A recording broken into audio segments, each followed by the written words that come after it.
like Tom Coughlin was able to help bring the best out of me when it mattered most. Welcome to True Blue with Mike Viv and LPG. Two guys on. Oh. Ah.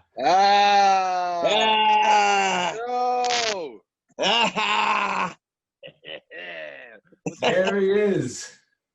Yeah, I just felt like that was like a Bud Light commercial. Hey, that's how alpha males communicate, man. We just make noises. Dude, they told me that you were on the show. They didn't tell me that you were going to be like on it with me. Is this your show? It's both of us. Mike reached out to me a while ago. We've been planning something like True Blue for a while, and you know what? It's going pretty well. And you know, when we get guests like you, there's no way I'm not coming on. Come on, man. Appreciate that. It's good to see your face, man. How's your wife doing? Everybody's good, man. Same right back at you with your family. I follow you religiously, no pun intended, on your social media. I got to tell you, man, you offer so much more outside of the game of football now that amazes people. So you go from this little world of football, which is not so little, to this tremendous reach that you have now. So kudos to you, and what a great family you have. Yeah, dude, thank you, man. Appreciate that honor, Joe. Steve, my sister today was like, "Oh, awesome! You having Weatherford on? I love Rara." Hey, we got a lot. We got, you know what, dude? We got something to offer everybody, man. Yeah. Well, Steve, a good segue. Tell us about the Mighty 300, because that's obviously you've been really pushing that. I've been seeing that all over. You got a team. You're building a brand there. Tell us how that started, and tell us about what's happening with that right now. So what Mike's talking about, Mighty 300, is when this pandemic started, I think we're all pretty, I think to say shocked is an understatement, but we're all kind of freaked out initially. You know, I don't necessarily think we were shocked. I think for me and a lot of my friends were like, 2 or 3 weeks, no way they're not going to do like an NBA season. And no way we were thinking about, changing the NFL season. So point being is, I think we're all kind of like a little shocked, like what the heck's going on. And so as an entrepreneur, I wasn't really sure what stance to take on social media, because I got a supplement company and I want to grow that. And, I'm passionate about helping people, but it didn't feel right to sell there. So I'm literally just praying and I'm like, God, I don't really know what to use this huge platform that you've given me, like what do I do with this? I feel like making money right now is totally the wrong move. Even though I have like supplements that help with immunity, I still don't even feel right. What I feel like the Spirit of the Lord told me, man, without getting like super holy, was just like, share what you're doing, like with my son, because I get so many direct messages from dads and, single moms. And man, I'm super fortunate. It's not like I'm like some expert or anything, but I feel like the way I kind of maybe unedited share my life and what I'm doing, not that it's the perfect way, but I do believe that I have structure and I have order, almost kind of like an assembly line of predictable success. And when I say predictable success for my family, it's really just about building confidence. I feel like as fathers, that's like the number one thing I think that we can do, for little girls, but for little boys as well, is like, hey man, like maybe as fathers, me and Joe fail at helping our kids figure out what their gift is. But if we don't fail at empowering them with the confidence to continue to try to figure out what that thing is and continue to, to maybe to press in even to 32, 33 years old in that discovery mode of trying to figure out what is life for me? What is my gift? Where should I go? What is my passion? But I feel like they maybe they get discouraged because maybe somebody else finds their gift. And it's easy to see like athletic people find their gift at like 19 or 18 or 17 because you could see it. You know what I mean? And so I don't want to like completely get off topic, but essentially what I believed, I felt like God was telling me was like, dude, just share how you are helping your kids discover their gift. Because to me, as like a leader in my home and a leader in my business, and, I also, coach some elite CEO type guys, one-on-one, kind of like this type of stuff, because I'm not going to teach them how to do their business better.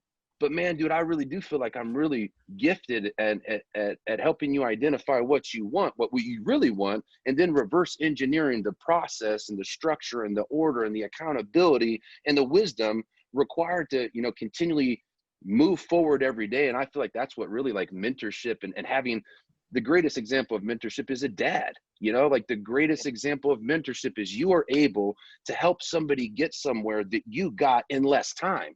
That's what being a teacher is really all about. Like Tom Coughlin was able to help bring the best out of me when it mattered most. That's a supreme mentor. And so being exposed to men like that in my life, when I felt like I heard God say, hey, share what you're doing, I started Mighty 300 as a Zoom, pretty much like morning devotional. You know, it first began as me like just opening up the father-son devotional that me and my son were doing and like literally reading it off of the words for like the first 3 days. And then I was like, you know what? I feel like I've got more to give than what somebody else wrote. You know, like I have a story to tell. I have such a journey of overcoming so many adversities and stories that people want to hear. So then I kind of got a little bit more courage and I started to share more of my own stuff, not just what I'm reading in a book with my son. Then it got a little bit more intimate, all the way to the point where, dude, we ended up on like Fox 5 New York, because I called Roseanne and I said, man, I know like men and families, they need something to wake up to. And so essentially what we did is 5 days a week, Monday through Friday, I put together like a 30-minute message where I shared a message. We had some prayer time. And then after the 30-minute devotional, I took everybody out there to I got a little grass area in my backyard, and we did a 30-minute body weight exercise with them. We called it, like, a couple of the exercises were called like deck of pain, where we'd flip over a deck of cards, and, you know, depending on what suit it was and what number it was, that was the exercise and the amount of reps you had to do.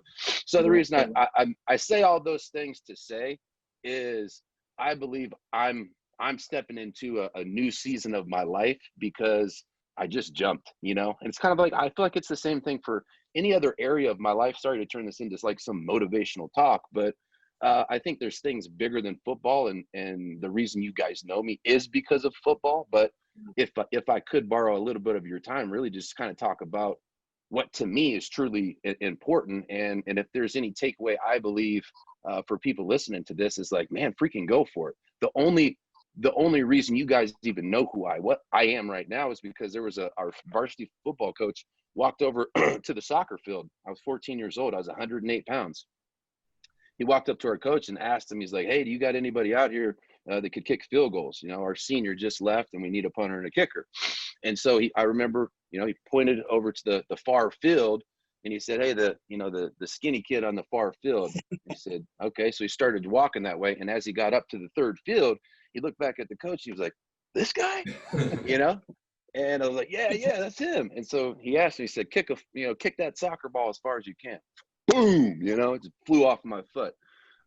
He said, hey man, I'd like for you to come out and try to kick with the football team at field goals. Sick. And he's like, it's pretty easy. He said, there's no goalie and the ball's standing still. I'm like, yeah, no big deal. So I remember the first time going out there, I was actually scared to death. And the only reason I really wanted to go out there is because I wanted to wear the jersey to school on Friday. You know what I mean? Like, that's the deal. You know what I mean? I'm in Terre Haute, Indiana. And football's it, you know, and I'm 108 pounds. And so I'll never forget my first practice. They put the football helmet on my head. I looked like a golf ball sitting on a golf tee. You know what I mean? And I remember being so freaking nervous because they threw me out there with the varsity, right? Snapped the ball, and the long snapper, I'll never forget him, 255 pounds. And this time I'm 108. 255 pounds. His name's Mike Canada. Chews tobacco during football practice. I mean, this guy's a real hard ass, you know. Snaps, and he was a senior captain. He snaps the ball. Holder puts it down. I was so nervous. That ball never got 18 inches off of the ground and smacked Mike Canada right in the left ass cheek. And he chased me off of the field. And I say all of those things to say, if you don't remember any of our time here together, freaking take chances. You know, like when we talk about Mighty 300, I believe I'm stepping into a new season of my life in men's leadership and, you know, writing a book and so many things coming out of me just by, you know, going out there and just trying to, I know this sounds cliche, but just going out there and trying to help some people when they're in their biggest moment of need. And because of that, I feel like God is opening up a new level for me, that it's not going to require grind or hustle the way it required grind and hustle for me to become the best in the world at what I did as a football player, because that required so much sacrifice. But I believe the next level for me is coming just because of that obedience, to be able consistently really want to better the person that I am, and then to make myself available to be used when God calls me. I don't know if that makes sense, but That's interesting to do during this pandemic time, because this is the wildest time of anyone's life. And I want to go back to, I scrolled through your Instagram today, and on January 13th, you posted an Instagram. This is before any of the pandemic. And it said, the quote was, like an inspirational quote, if you don't have the resources, you have to get resourceful. And it's just amazing that however many weeks later, the whole world changes. You have to pivot on what you're doing. You don't want to, like you said, try to sell stuff to people when they don't, when times are Right. hard, pivot on that. Now you're doing this. So it's really amazing that, or apropos that was the quote that you posted then. And 6 weeks later, it all comes to fruition. You got to get resourceful. You got to get resourceful in everything, in resourceful. Mike. You're doing, teaching your family and business and everything.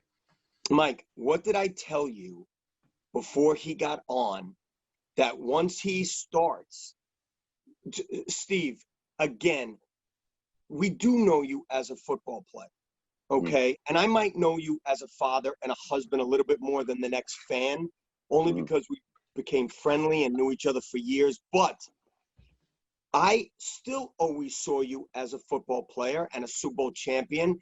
It wasn't until you visited my school, and when I invited you to the school, I was just telling Mike this off the air. You came to the school, I brought you into my office, you were gonna go talk to the kids at the school, and I came into my office and I was like, hey, Steve, let me tell you about this story in San Francisco. And you're like, Joe, I need 10 minutes, bro. And I was like, what? I need to prepare myself. And I'm like, you're just gonna talk to the kids? And you're like, yeah, I know. And you went into the office, closed the door, you had your pad and your pen. And I said to Mike, I'm like, right then, I'm serious, the preparation that you take, not because you don't just go someplace and go off the cuff.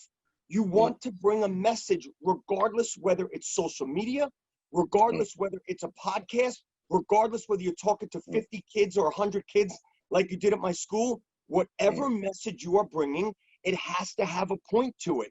So I told Mike, I knew it. And look, the first question, you already got us sitting at the edge of our seats. Like, what's he going to say now? How's he going to inspire us next? So I know you much more now. You bring so much more to the table after football, and you should know that.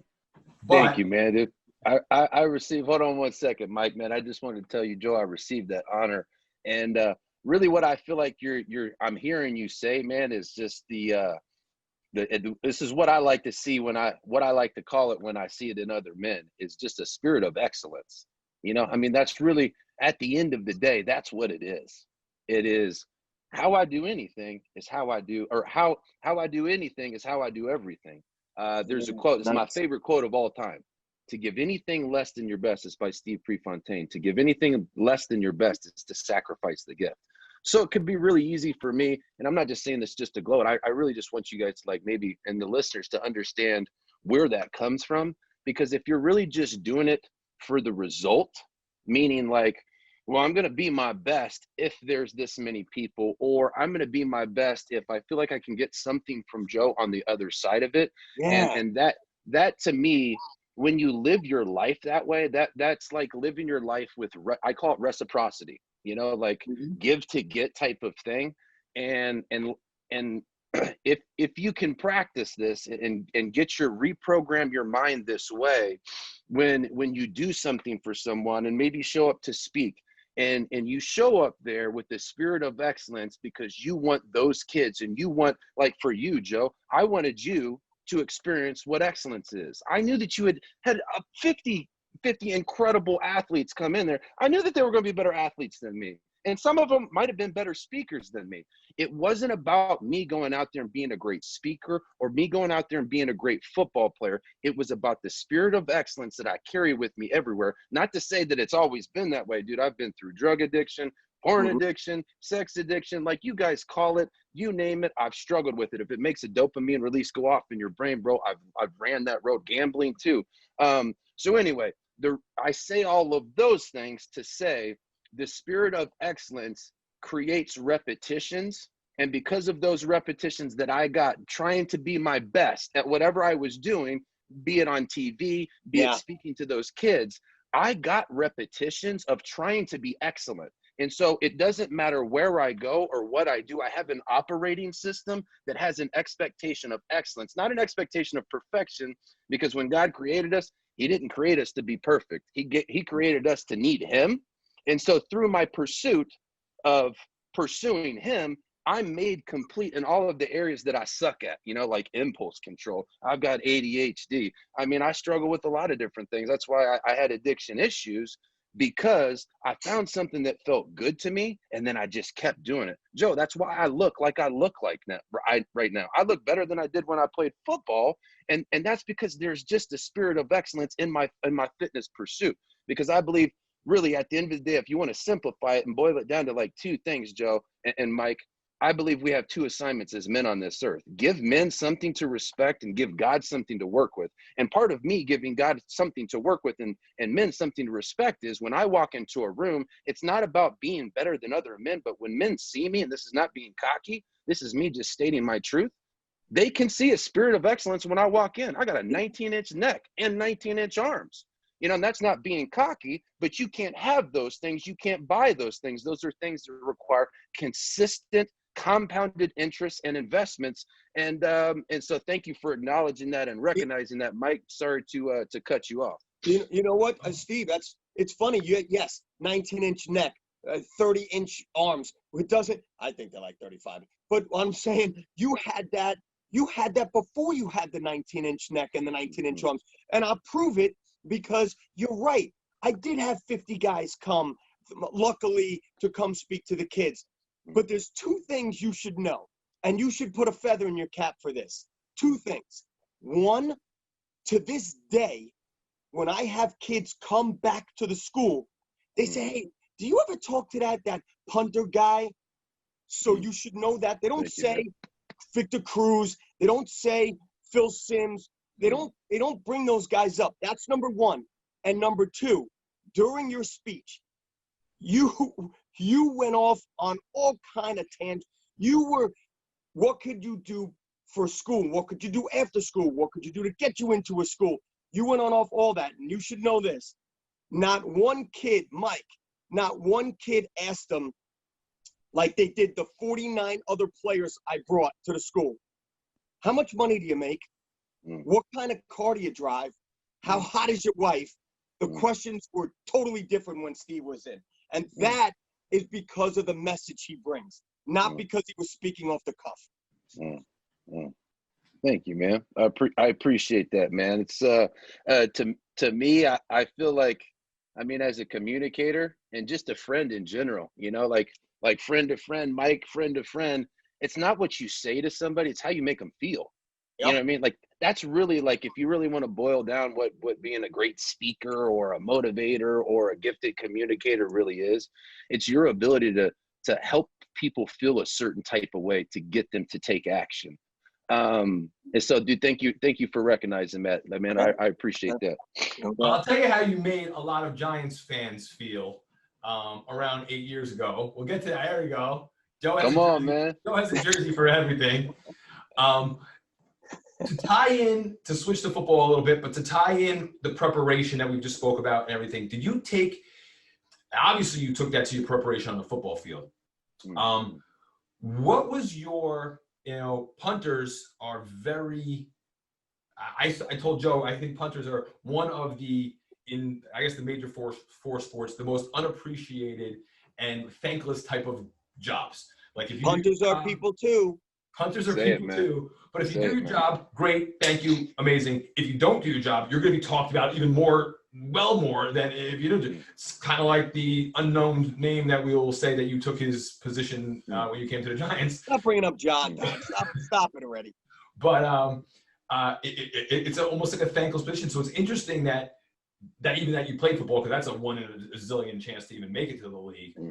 But I think it's such an amazing match for who your personality and who you are now, that was the position that you played, because it's not it's a very quiet position, right. like, so like my psychological personality profile isn't punter, you know, and I think maybe that's one thing that Tom appreciated. Jeff Fiegels wasn't, you know, a psychological profile personality punter. He's a freaking stud athlete, you know.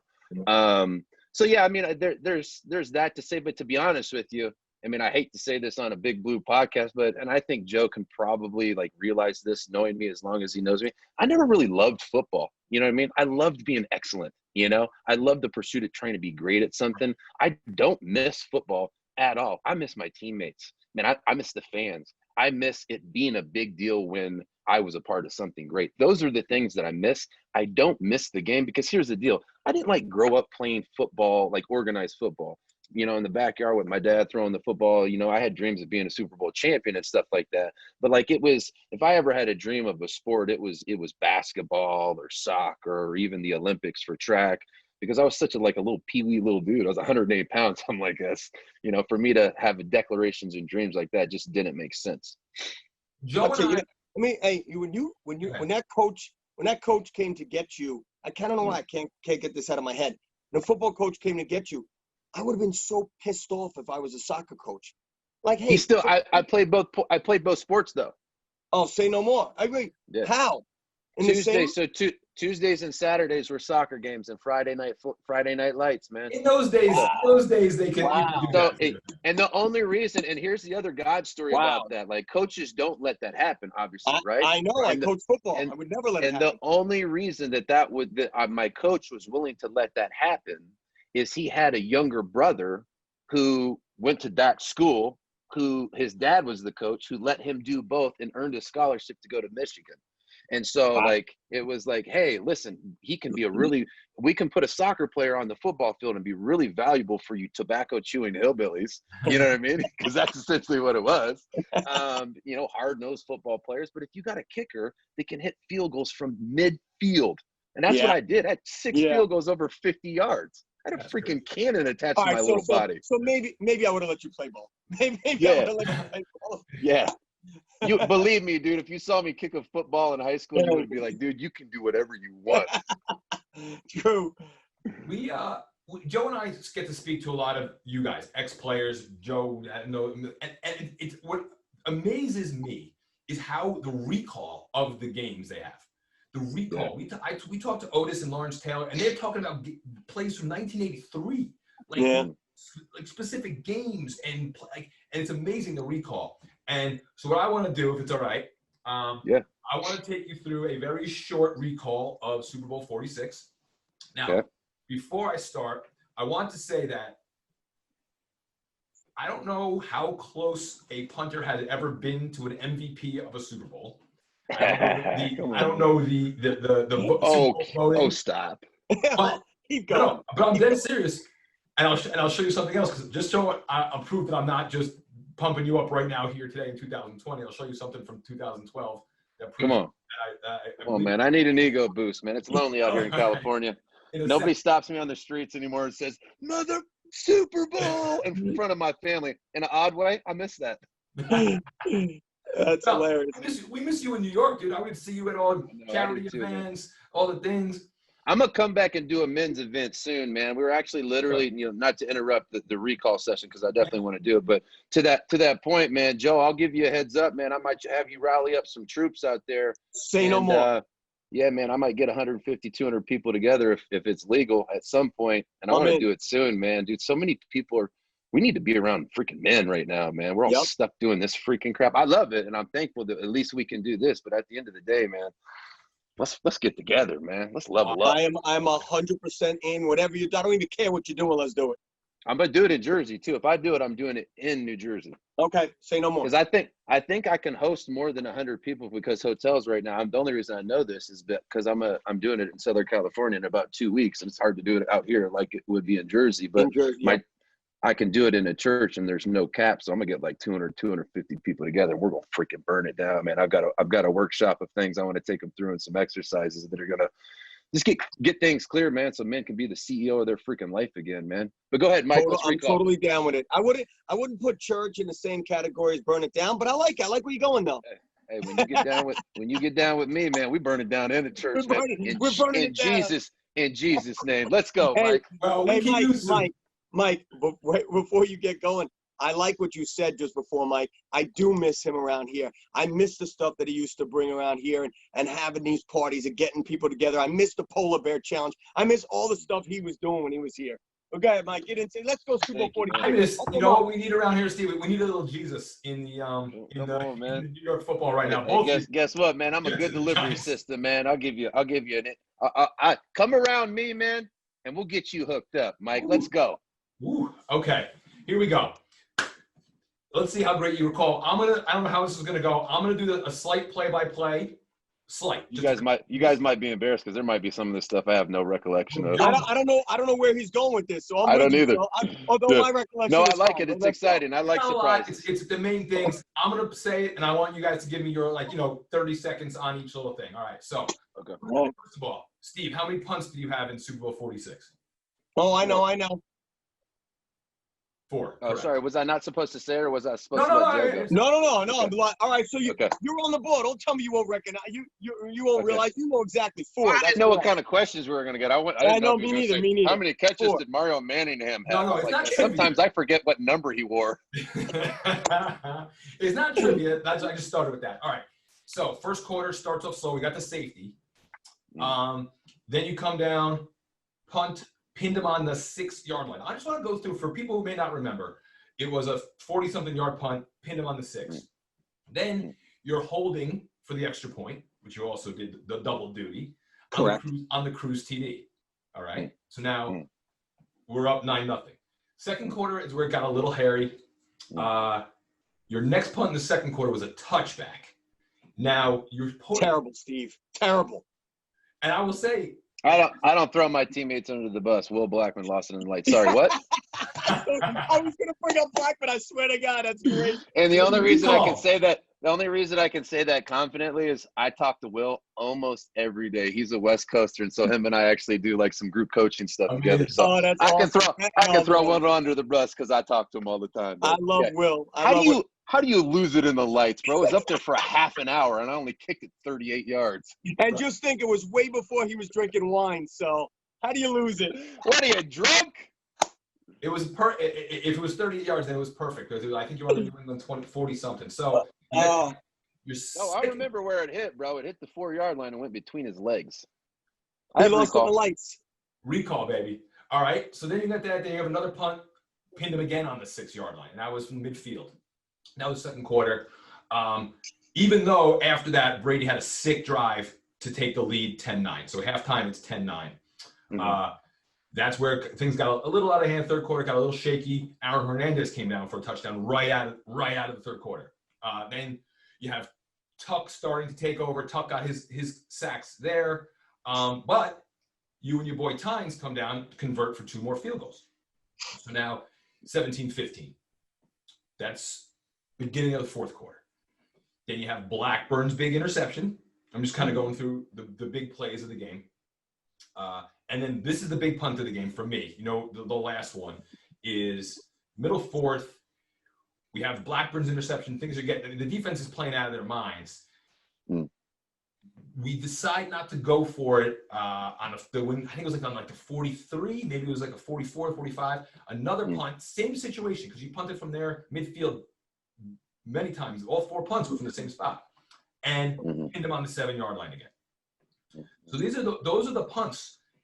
In a game of this magnitude, a low-scoring game where we only had 300-something yards of offense.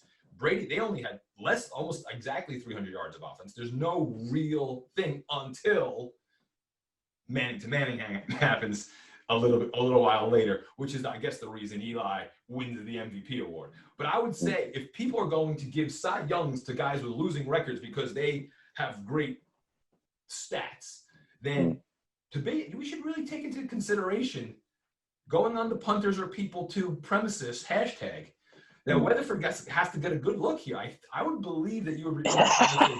I'm serious. No, man. Listen, Eli just retired, bro. Let him have those trophies, man. Yeah. I mean, Mike. I would assume a punter needs. If you're even talking that kind of consideration, and I like where you went with that, and I love the rehash. I hear you with the 4 punts. You'd have to at least have 6, and Will Blackman would have had to pin him inside the wall. I've seen one punter, and you'll like this, Joe. I've seen one punter be MVP of a bowl game ever, and he's the kicker for the Giants right now, and he's wearing one of the most delicious numbers on the squad. Graham Gano? Really? Is that right? Fortis? Yeah, you guys should pull up that highlight, bro. I'm telling you what, it was saucy. It was like 9 punts, like 6 inside the 5. It was stupid. He was hitting bombs, too. He wasn't just hitting like 9 irons from the 42 like I was. You guys should go look up that bowl game. I think it was his senior year. That was the first time I ever met him because I was playing in Jacksonville with Josh Scobie. And Graham Gano was like right there in, I think it's Tallahassee, where Florida State's at, right? Yeah. Where they're at. And so he wherever they're at, but he drove up to the Jaguars game because he was kind of like semi getting mentored by Scobie. And so I met Gano when Graham was probably 20 years old, 21 years old. And then I've trained with him a bunch out here in Southern California. To be honest with you, dude, I didn't even know he was on our squad until the last game that I was watching. Has he been our kicker all year? Well, there was some. He has. I know Aldrich had some drinking and some drug issues, and so obviously he's not the kicker anymore. What happened after that? That's it. So then we went out and got Gano, and then that's been it. Yeah. Correct. The Giant, everybody, they didn't. Let's put Graham's going to be solid, dude. He is. He's a solid. Hey, look. He was already solid. Look, I think he came off of an injury, and that's why he did. Maybe Carolina didn't think he was 100% at the time. Although, I'm not going to break any news of what Blackburn may have told me or may have not told me. But because Chase is the special teams coach of the Carolina Panthers. I don't know if you. I mean, I know you know that. So yeah. So I don't know what the deal was, but the Giants were not in a hurry after Rosas. They had plenty of options. They were going to invite X amount of kickers in, and then all of a sudden. And Quinn's still the special teams coach, right? And T-Mac's the head guy. Is that right? The Giants. The Giants, T-Mac, and Quinn. No, it's T-Mac. So Quinn's not there anymore. Quinn. Let me tell you something. Quinn has got 9 lives. So, dude, remember when he put his hands on me in that one game? Don't ever touch Weatherford. Hey, you bro, listen, man. I'm a man of God, but I'm a warrior too. Yeah. So anyway, getting back to that. But go ahead, tell me the rest about Quinn. No. I think Quinn. Look. You played for 5 teams: Saints, Jets, Jaguars, Giants, and Chiefs. Yeah. And you know as well as anybody, the Giants are a different franchise. They literally take care of their own. And I believe Tom Quinn was a lifer. So even when Is he still there? He's still there. What is he in, like operations now or something? No, Quinn is the assistant to, I think, T-Mac.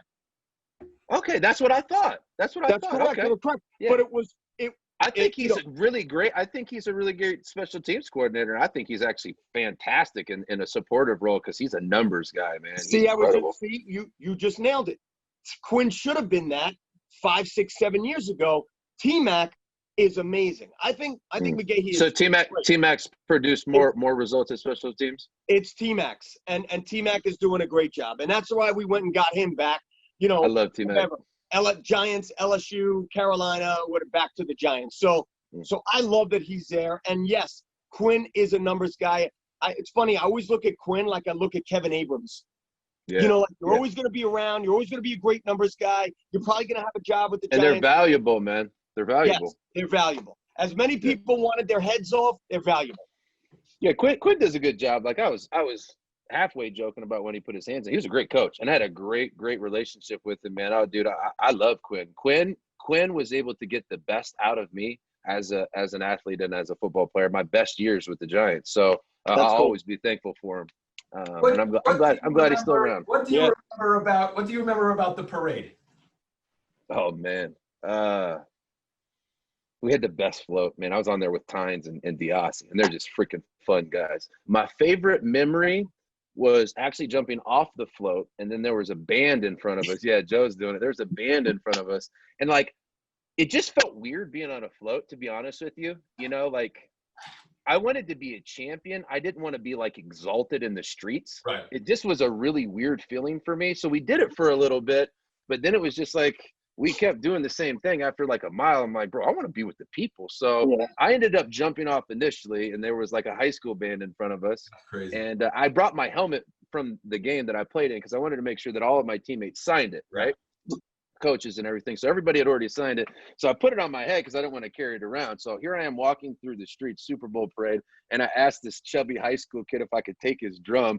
So I took his drum and I had it mounted on my chest. And I'm walking through freaking Manhattan. I'm Terre Haute, Indiana, man. I'm chewing tobacco at the same time that I'm doing this, man, just to let you know where I'm from. All right, now. Going through the street, banging this freaking drum. And then I don't know who it was, like Al Roker or somebody like was like, hey, let's interview this guy. And so I did an interview with a drum on my chest, a helmet on my head, and ended up being in the paper and stuff. I'll say this, Joe, I don't think you saw anybody that enjoyed it more than I did. Nope, not at all. Well, real quick, before we let you go, Steve Weatherford, amazing. Thank you so much. I want to show you, I actually rode in a float in that parade as well. And I want to show you what I was doing in that parade. This is a picture from 2012.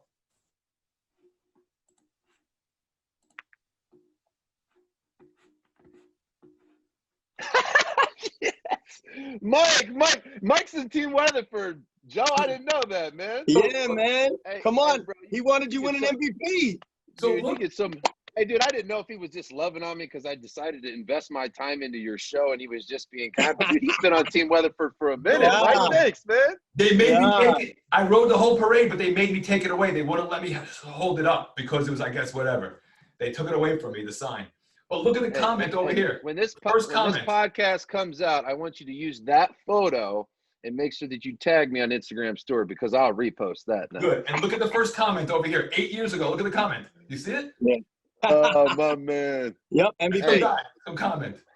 I'm glad this is boosting my ego, man. I appreciate it. Mike Viv.